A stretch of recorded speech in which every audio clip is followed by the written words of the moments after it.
Neo-Neocolonialism?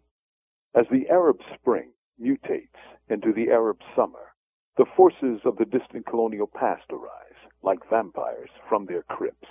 European and American exploiters, using UN resolutions and NATO as fig leaves, rain death and desolation in the name of protecting civilians. That these same forces were, just months ago, in bed with the very same dictators that they today denounce, shows us that something else is at work. One thing for sure, two things for certain: it ain't the protection of Arab civilians.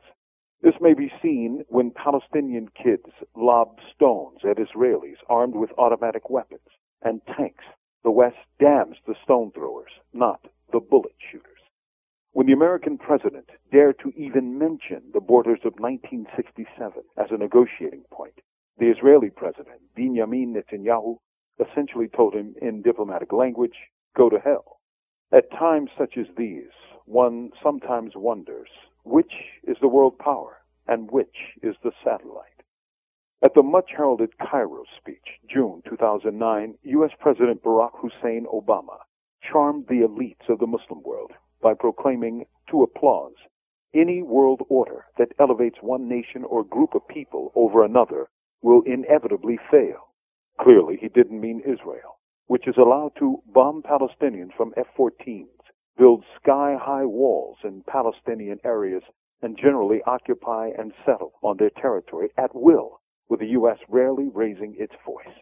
The late French general and president, Charles de Gaulle, once said, "Since a politician never believes what he says, he's surprised when others believe him."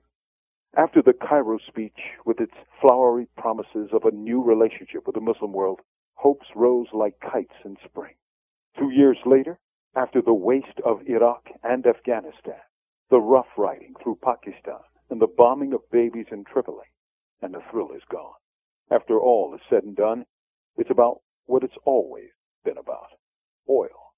From Death Row, this is Mumia, Abu Jamal.